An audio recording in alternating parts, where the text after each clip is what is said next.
thought a lot about it when we see a protagonist like the narrator in this book, who's classified as a black woman. Typically, they're economically insecure. They're not in a relationship, or they're in a very unstable relationship. And even if they're sort of a later millennial, they tend to be quite underdeveloped in maturity.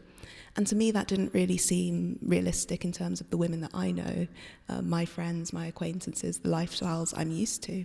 I felt there was really a gap between reality and sort of how this demographic is presented in novels.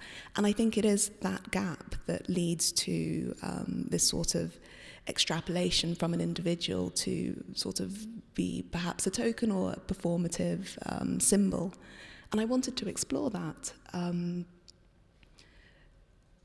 So in terms of the assimilation question, I kind of feel that our cultural expectations are a little bit behind what's actually going on. In banking, in tech, in a lot of these sort of newer industries, or the more sort of technological side of these industries, there's actually huge diversity, precisely because these aren't client-facing roles, these aren't customer-facing roles. Businesses care about making a profit. They will hire the person who can do the work effectively for the lowest price. And the strange consequence of that is there is diversity there. And these organisations want to publicise that and encourage more workers. Now, is their approach clumsy? I think so. But it was important to me to try and use the book to explore this shift and this gap between what I see in the media, what I see in fiction and on television, and what I'd observed in life. My reading was that you've essentially posed a bit of a question of whether exiting the performance of model minority entirely is an option, and that the other option is going along with it. And to me, they're two very dire options. Do you feel there's other choices in between? I was really interested. I think that's such a key question in what is choice. Sometimes the narrator's described as complicit within capitalism or within structures that exist, but it's very difficult, I think, as an individual to step outside of what is the dominant social system. I don't think there's really a practical way that one individual could do that. And also, looking at sort of the context of the narrator, she's in her 30s. When she would have been growing up and in school, it was the sort of neoliberal era. So Clinton in the States, Tony Blair in the UK, and this idea of pulling yourself up by your bootstraps and making something of yourself. And if you diverge from that, it wasn't that you were opting out or doing something different. It's that you were a drain on government resources. This would have been the narrative from when she was growing up. The thing is, it's obviously not supposed to be possible to pull yourself up by your bootstraps. What happened is the economy changed, and these jobs, the sector the narrator works in, evolved out of nowhere.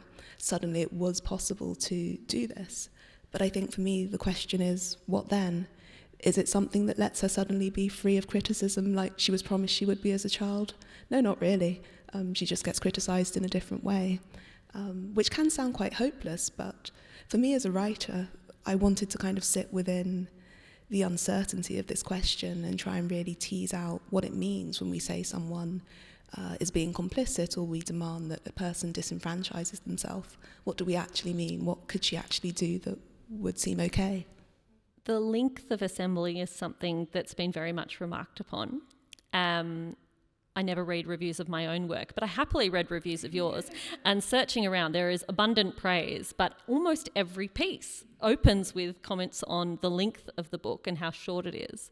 I imagine that's because of how much it achieves in so few words. I wanted to ask about that choice for you, and I'd also love to hear a little bit about, I want to say your writing process, but I don't want to be the sort of person that says your writing process, but that's what I want to know about. Sure. I think for me, I knew I wanted the reading to be quite a claustrophobic experience. We're trapped inside this narrator who's not active, who's not doing things. We don't learn much about her. We don't know her name, her age, really anything about how she looks. So writing from this really trapped and claustrophobic perspective, I felt would allow me to play some interesting tricks with the narrative. But I was also quite confident it simply wouldn't last. If you try and extend it to 300 pages, 500 pages, it would just be too weighty. I really wanted a book that you could get to the last page, and if you wanted to, go right back to the beginning and read it again and sort of hear it differently and see the ideas, the sort of setup at the beginning referenced in different ways as you go on. So I approached it very deliberately from that perspective. In terms of the nuts and bolts of my process, I actually approached the other characters before I thought about the narrator, even though she's the protagonist. I thought about who they were, where they sat in this world, how their stories intersected, and really tried to understand what motivated them. I wanted to be confident for any character I could write it as though they were the hero of the story, and I wanted to be able to justify to myself every decision that they made. Once that was done, I sort of looked at all the space that was left in between, and I fit the narrator in there. And again, for me, it came back to this idea of how do I create claustrophobia? How do I create a person who is almost entirely reactive, is fitting in the space left behind?